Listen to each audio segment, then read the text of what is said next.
जय श्री राम, हर हर महादेव। मैं अधिवक्ता बागेश श्रीवास्तव वाराणसी से पुनः आप लोग के समक्ष उपस्थित हूँ एक नए वीडियो के साथ, नए ऊर्जा के साथ। और मुझे विश्वास है कि आप लोग भी ऊर्जावान होंगे। आज हम चर्चा करेंगे भारतीय साक्ष्य अधिनियम की धारा 39 से लेकर के धारा 50 तक। इसमें रिलेवेंसी की बातें हम लोग देखेंगे कि तीसरे व्यक्ति का राय कब सुसंगत होता है, और करेक्टर के बारे में देखेंगे कि करेक्टर व्हेन रिलेवेंट कब होता है। तो दोनों टॉपिक पे आज हम एक एक करके देखते हैं बेयर क्या कहता है। क्योंकि धाराएं बदल गई हैं। जो भारतीय साक्ष्य अधिनियम 1872 में धाराएं थी 45 से लेकर के 56 तक, 55 तक, अब ये धाराएं यहाँ पे आप देख सकते हैं कि धाराएं बदल गई हैं। ये धाराएं 39 में, जो धारा 45 में दिया गया था तीसरे व्यक्ति के राय के बारे में कि कब सुसंगत होगा, यानी कि third persons opinion of third person when relevant, ये अब धारा 39 से स्टार्ट होता है।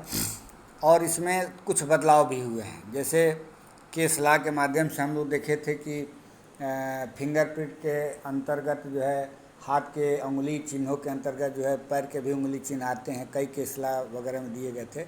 यहाँ पे कुछ संशोधन करके बहुत चीज़ को ब्रॉड कर दिया गया है।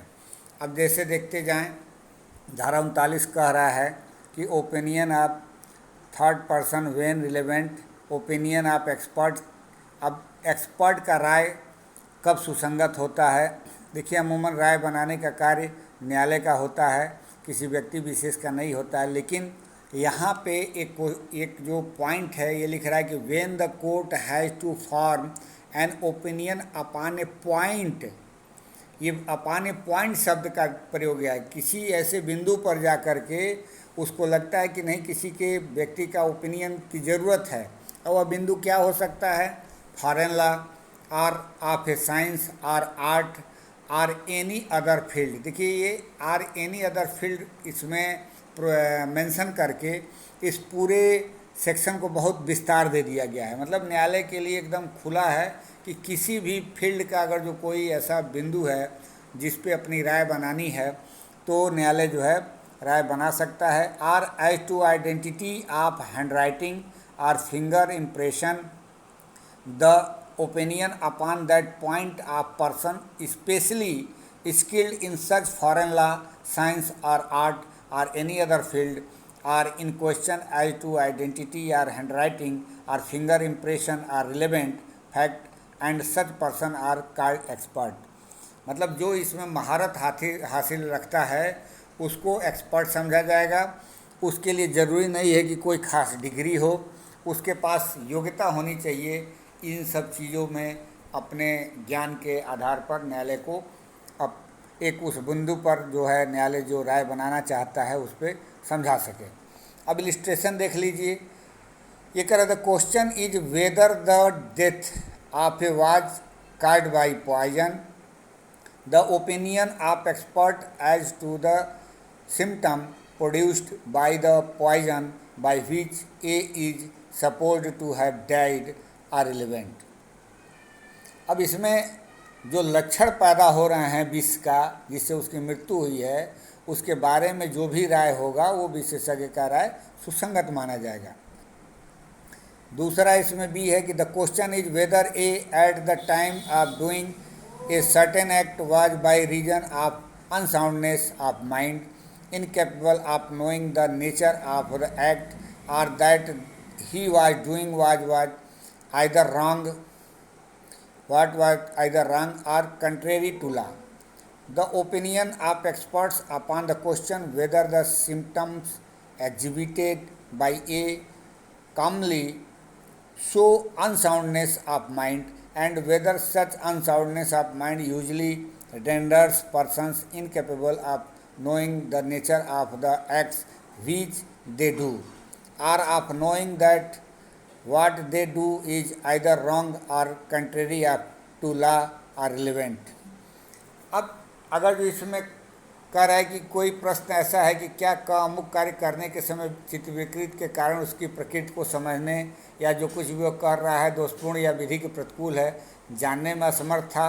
तो इस प्रश्न पर विशेषज्ञों की राय सुसंगत होगी कि क्या क द्वारा प्रदर्शित लक्षणों से चित्त विकृति सामान्यतः दर्शित होती है तथा क्या ऐसी चित्त विकृति लोगों को उन कार्यों की प्रकृति जिन्हें वे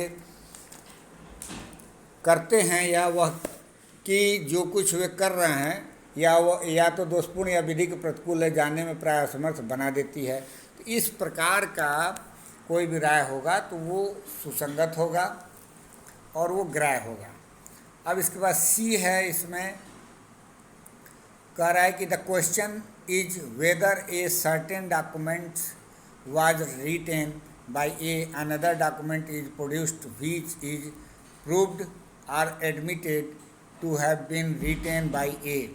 The opinion of expert on the question whether the two documents were written by the same person or by different persons are relevant.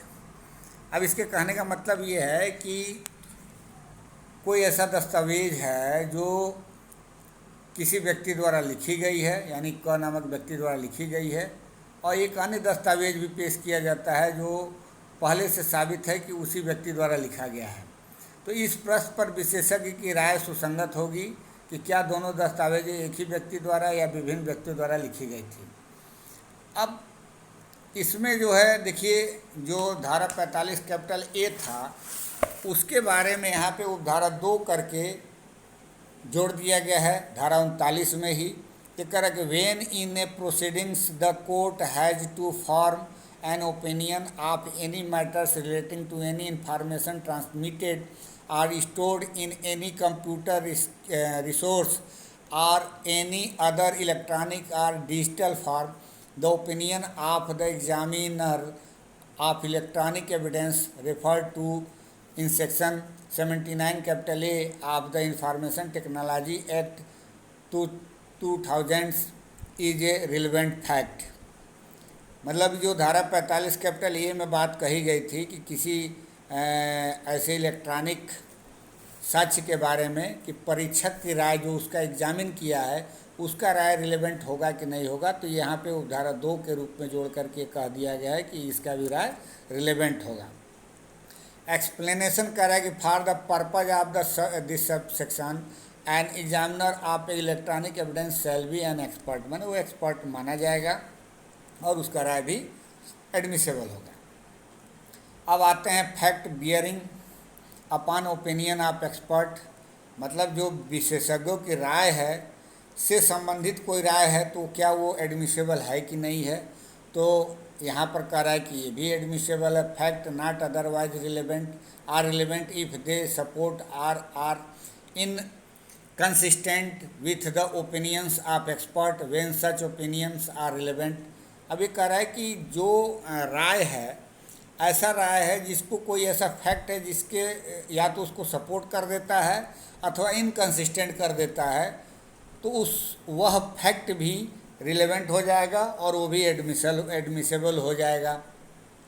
Illustration देख लीजिए, कह रहा है कि a question is whether A was poisoned by a certain poisons, the fact that other persons who are poisoned by that poison exhibited certain symptoms which experts affirm or deny to be the symptoms of that poison is relevant।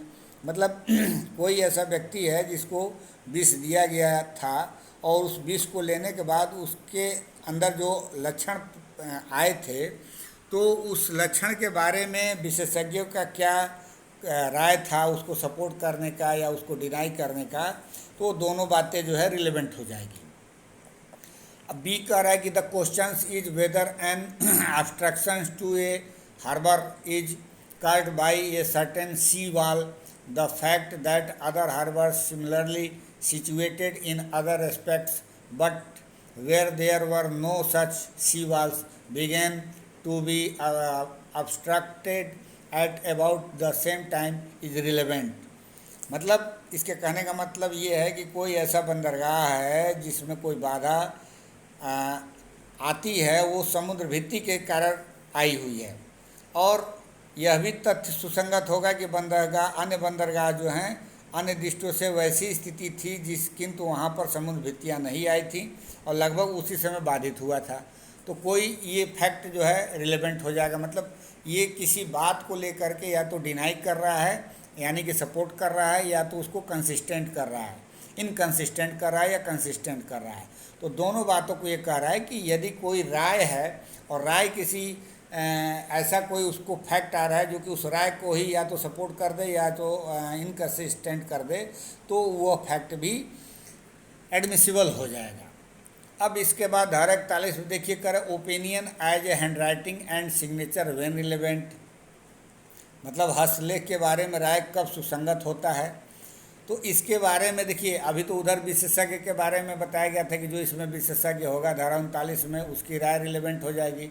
यहाँ पे विशेषज्ञ के अलावे की बात कर रहा है कि कब उसका जो है राय उसके हस्तलेख के बारे में सुसंगत होगा। तो ये कह रहा है कि when the court has to form an opinion as to the person by whom any document was written or signed, the opinion of any person acquainted with the handwriting of the person by whom it is supposed to be written or signed, that it was or was not written or signed by the person is a relevant fact।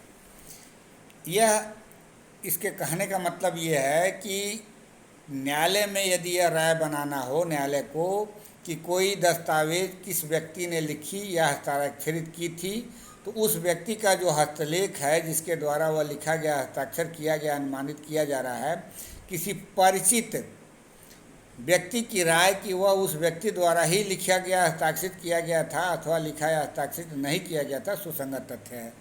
मतलब ये relevant fact है, और relevant fact है मतलब admissible है। अब explanation कर रहा है कि person is said to be acquainted with the handwriting of another person when he has seen that person write, or when he has received documents purporting to be written by that person in answer to documents written by himself or under his authority and addressed to that person, or when in the ordinary course of business documents purporting to be written by that person have been habitually submitted to him। अब इसके कहने का मतलब यही है कि कोई व्यक्ति है जो अन्य व्यक्ति के हस्तलेख से परिचित तब कहा जाएगा जबकि उसने उस व्यक्ति को लिखते हुए स्वयं देखा हो, या अपने द्वारा अपने प्राधिकार के अधीन लिखित और उस व्यक्ति को संबोधित दस्तावेज के उत्तर में उस व्यक्ति द्वारा लिखी हुई तात्पर्य होने वाली दस्तावेज प्राप्त की है, या जबकि कारोबार के मामूली अनुक्रम में उस व्यक्ति द्वारा लिखी हुई तात्पर्य होने वाली दस्तावेज उसके समझ बराबर रखी जाती रही है, तो वह परिचित माना जाएगा। और वह व्यक्ति यदि न्यायालय में आकर के राय देता है इस विषय पे कि उस व्यक्ति द्वारा लिखा गया है कि नहीं लिखा गया है, तो वो राय एडमिसेबल होगा और वह परिचित माना जाएगा। अब इलस्ट्रेशन देख लीजिए, कोर्स ऑफ बिजनेस के बारे में भी दिया है और उस व्यक्ति द्वारा भी जो सीन किया है उसके बारे में भी दिया है। तो ये कह रहा है कि the question is whether A given letters is in the handwriting of a merchant in Itanagar, B is a merchant in Bengaluru, Itanagar है Itanagar, B is a merchant in Bengaluru who has written letters addressed to a and received letters purporting to be written by him. C is B's clerk whose duty it was to examine and file B's correspondence.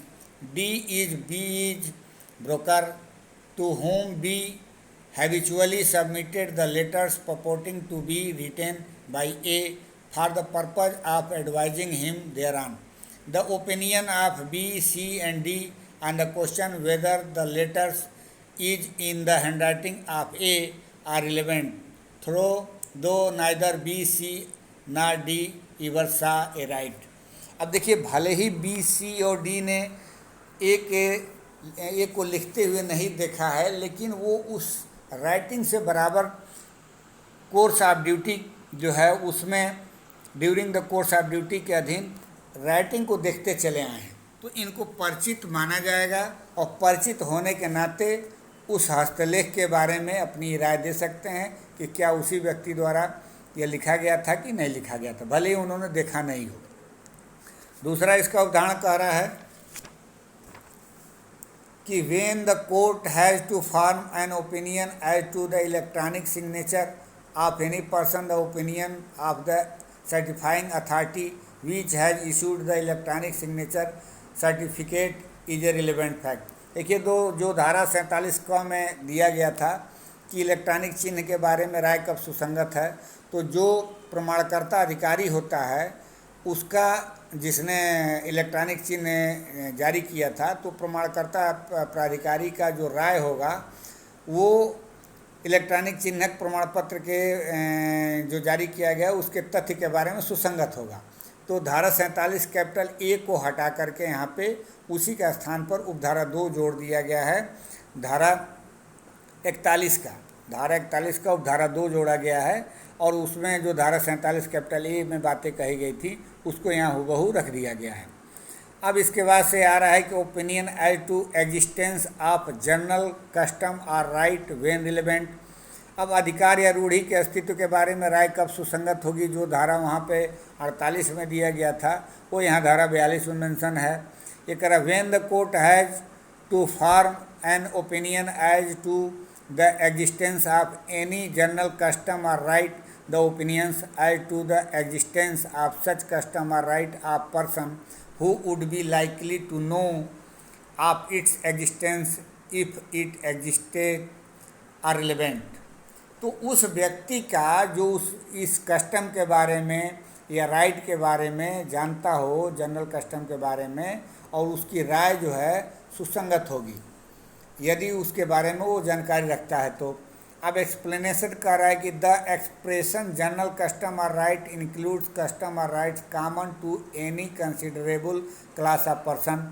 मतलब इसके कहने का मतलब कि कोई ऐसी रूढ़ी या अधिकार जो आते हैं, ये जो साधारण रूढ़ी अधिकार के अंतर्गत जो व्यक्तियों के किसी काफ़ी बड़े वर्ग के लिए सामान्य हैं, वो जो है माना जाएगा कि ये जनरल कस्टम और राइट है। मतलब कुछ लोगों के लिए मान्यता है तो नहीं माना जाएगा, एक बहुत बड़े समूह के लिए मान्यता यदि है कोई, तब ये माना जाएगा कि वो उनका जो है जनरल कस्टम अथवा राइट है। अब इलस्ट्रेशन करेंगे the right of the villagers of a particular village to use the water of a particular well in a general right within the meaning of this section. इस धारा के लिए जो बताया गया है उसमें कह रहे हैं कि कोई ग्राम के निवासी हैं जो उस क्या बोलते हैं पानी का जो वेल है, माने कुआं है, नलकूप टाइप का है, उसमें उपयोग करते हैं और इसका अधिकार है, तो इस अर्थ के अंतर्गत जो है इस धारा के अंतर्गत साधारण अधिकार माना जाएगा। अब इसके बाद आ रहा है कि opinion as to usage tenets ETC when relevant. ये कब रिलेवेंट हो जाएगा, प्रथा सिद्धांत आदि के बारे में राय कब सुसंगत होगी। तो कह रहा है when the court has to form an opinion as to the usage and tenets of any body of men or family. दूसरा कह रहा है कि the constitutions and governance of any religious or charitable foundation. और तीसरा करें कि the meaning of words or terms used in particular district or by particular classes of peoples. The opinion of persons having special means of knowledge there on are a relevant fact. अब यहाँ पे विशेष knowledge, special means of knowledge की बात कर रहा है कि जो रखते हैं तो वो उनका राय जो है सुसंगत होगा। यानी कि कोई न्यायालय को राय बनानी है किसी मनुष्यों के किसी निकाय अथवा कुटुंब के प्रथा और सिद्धांतों के बारे में, या किसी धार्मिक या खैराती प्रतिष्ठान के संविधान और शासन के बारे में, या किसी विशिष्ट जिले में या विशिष्ट वर्गों के लोगों द्वारा प्रयोग में लाए जाने वाले शब्दों या पदों के अर्थों के बारे में राय बनानी हो, तब उनके संबंध में ज्ञान के विशेष साधन रखने वाले व्यक्तियों की राय सुसंगत होगी।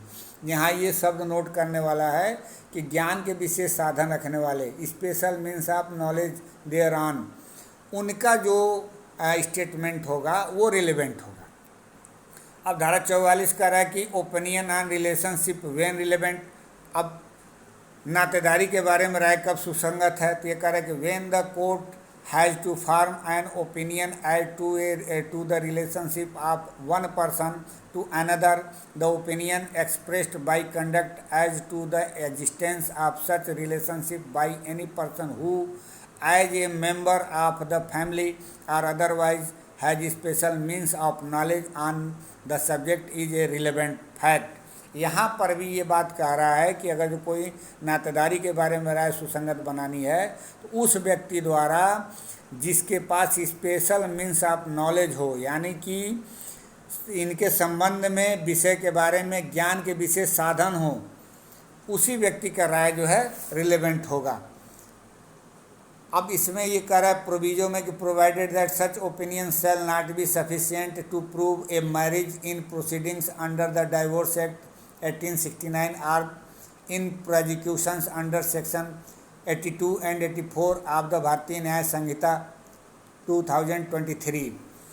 अब ये कह रहा है कि केवल इतने मात्र से जो ऊपर इनका राय जो रिलेवेंट हो रहा है, केवल इतने रिलेवेंट हो जाने से अगर जो कोई मामला इस धाराओं के अंतर्गत आता है, डाइवोर्स का मामला हो, चाहे क्या बोलते हैं बाइगेमी का हो, चाहे उस तरह का क्रुएल्टी का हो, तो ये कहीं ना कहीं से ये कह रहा है कि उस धारा को ये साबित नहीं करेगा, मतलब सफिशिएंट नहीं होगा अकेले केवल ही, इसके लिए अलग से आपको साबित करना होगा। अब इसके बाद आ रहा है इलस्ट्रेशन। ये कह रहा है कि the questions is whether A and B were married, the fact that they were usually received and treated by their friends as husband and wife is relevant. तो ये कह रहा है कि किसी व्यक्ति द्वारा विवाह हुआ है कि नहीं आपस में, और उनके मित्रों द्वारा प्राय अगर जो हस्बैंड वाइफ के रूप में स्वीकार किया जाता है या ऐसा बर्ताव किया जाता है, तो ये फैक्ट जो है कहीं ना कहीं रिलेवेंट होगा और उनका राय सुसंगत होगा। The question is whether A was the legitimate son of B, the fact that A was always treated as such by members of the family is relevant. अगर ये बात आ जाए प्रश्न की क्या क ख का धर्मज पुत्र है और यह तथ्य कि कुटुंब के सदस्यों द्वारा क से सदा उस रूप में बर्ताव किया जाता था, तो सुसंगत होगा। तो ये कहीं ना कहीं से इन सब चीज़ों को रिलेवेंट बनाया गया है ताकि एक मैटर को यदि न्यायालय के सामने कोई इशू बनता है, फैक्टिंग इशू बनता है, तो उसमें ये रिलेवेंट फैक्ट के रूप में आएगा और इसका साक्ष्य दिया जाएगा। Ground of opinion when relevant, ये करे कि राय के आधार कब सुसंगत होंगे, मतलब जो राय है अगर जो किसी आधार पर डिपेंड करता है तो वह भी आधार भी सुसंगत हो जाएगा। When ever the opinion of any living person is relevant, the grounds on which such opinion is based are also relevant। ये कह रहा है कि जब कभी किसी जीवित व्यक्ति की राय सुसंगत है तब वे आधार भी जिन पर वह आधारित है सुसंगत होगा। अब इलस्ट्रेशन कर रहा है कि एन एक्सपर्ट में give an account of experiments perform by him for the purpose of farming his opinion, मतलब कोई विशेषज्ञ अपनी राय बना रहा है तो वह राय बनाते समय कोई प्रयोग वगैरह किया है तो वो प्रयोग का विवरण भी दे सकता है और वह रिलेवेंट हो जाएगा। तो हम लोगों ने धारा 39 से लेकर धारा 45 तक देखा कि राय कब सुसंगत होता है और कब एडमिसेबल होगा। इसमें अंतर कुछ नहीं है, धाराओं का सिर्फ अंतर है। अगर जो अंतर देखा जाए तो धारा 39 में सिर्फ एनी फील्ड की बात कही गई है, बस यही एक चीज़ यहाँ जोड़ा गया है, बाकी सब कुछ हूबहू वही है। धारा 39 में आर एनी अदर फील्ड की बात कही गई है, यही बात थोड़ा सा नया है, बाकी सब पुरानी धाराओं को इसमें एक नए धारा के रूप में पिरो दिया गया है। अब हम लोग देखेंगे कि कैरेक्टर कब जो है रिलेवेंट होता है, सिविल मामले में, क्रिमिनल मामले में। अब इसको देखने के लिए जब हम लोग धारा 52 से लेकर के धारा 55 तक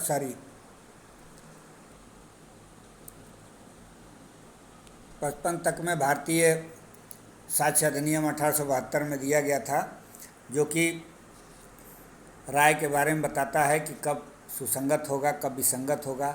यहाँ पर धारा 46 से लेकर के धारा 49 तक 50 तक में वर्णन किया गया है कि राय कब सुसंगत होगा। यहाँ पर भी कुछ बदलाव नहीं हुआ है, कंटेंट सब वही है, बस धारा बदल गया है। देखिए कह रहा है कि in civil cases character to prove conduct impugned is irrelevant. मतलब in civil cases the fact that the character of any person concerned is such as to render probable or improbable any conduct imputed to him is irrelevant except in so far as such character appear from fact otherwise relevant। अब यहाँ जो ये otherwise relevant की बात कह रहा है, इसका मतलब कि ये आप जब धारा 50 पढ़ेंगे कि करेक्टर एज अफेक्टिंग डैमेजेज, मतलब अगर जो कोई ऐसा करेक्टर है जो डैमेज को इफ़ेक्ट करता है तो वहाँ पर रिलेवेंट हो जाता है। लेकिन यहीं पे धारा जब आप इसको पढ़ेंगे 47 को तो धारा 46 को, तो यहाँ पे इरिलेवेंट हो जाएगा। लेकिन अदरवाइज रिलेवेंट है कहीं तो रिलेवेंट माना जाएगा। लेकिन ये कह रहा है कि अगर जो सिविल मामलों में आरोपित आचरण को साबित करने के लिए कोई सील दिया जाता है तो वो सील जो है रिलेवेंट नहीं होगा, इरिलेवेंट होगा। लेकिन अदरवाइज कहीं रिलेवेंट है। अब अदरवाइज में धारा अभी 50 में हम लोग देखेंगे आगे कि कब रिलेवेंट है या अन्य जगहों पे सील कब रिलेवेंट होता है, तो वहाँ पर रिलेवेंट हो जाएगा तो ये रिलेवेंट माना जाएगा। अन्य स्थिति में सिविल मामले में करेक्टर सामान्य नियम यही है कि रिलेवेंट नहीं होता है। लेकिन वही क्रिमिनल मामले में प्रीवियस गुड करेक्टर का कोई व्यक्ति है तो वो रिलेवेंट हो जाएगा। ये करा धारा 47 in criminal proceedings the fact that the person accuse is of the good character is relevant. अब यहाँ पे जो सिविल मामले में देखा जा रहा था कि करेक्टर किसी का अच्छा है कि बुरा है, ये तभी केवल सुसंगत होगा जब धारा 50 में उस डैमेज को प्रभावित करने के वास्ते उसका साक्ष्य दिया जाए, मतलब घटाने बढ़ाने का क्षतिपूर्ति हो, तब सिविल काम करेगा। सिविल मामले में रिलेवेंट होगा, अन्यथा रिलेवेंट नहीं होगा। लेकिन क्रिमिनल मामले में यदि प्रीवियस गुड करेक्टर है तो रिलेवेंट हो जाएगा और उसका साक्ष्य दिया जा सकता है। लेकिन धारा 48 में यहाँ पे देखिए एक्यूज्ड की और विक्टिम की भी बात कर रहा है, दोनों की बात कर रहा है कि यहाँ पे अगर जो कोई सेक्सुअल ऑफेंस से संबंधित है मामला और इन धाराओं में जो गिनाया गया आगे उसमें कोई मामला आता है तो वहाँ पे जो विक्टिम है, विक्टिम का अगर जो करेक्टर है ऐसा कि प्रीवियस सेक्सुअल एक्सपेरिमेंट्स के बारे में है या कोई ऐसा हैबिचुअल मतलब इस टाइप का है एक्टिविटी है तो या कंसेंट के बारे में बात की जा रही है, तो वहाँ पे ये कह रहा है कि करेक्टर यहाँ पे इरेलेवेंट हो जाएगा। धारा 48 कह रहा है कि in a prosecution for an offence under section 64, 65, 66 so and so Bharatiya Nyaya Sanhita सन 2023 or for attempt to commit any such offence where the questions of consent is in issue evidence of the character of the victim.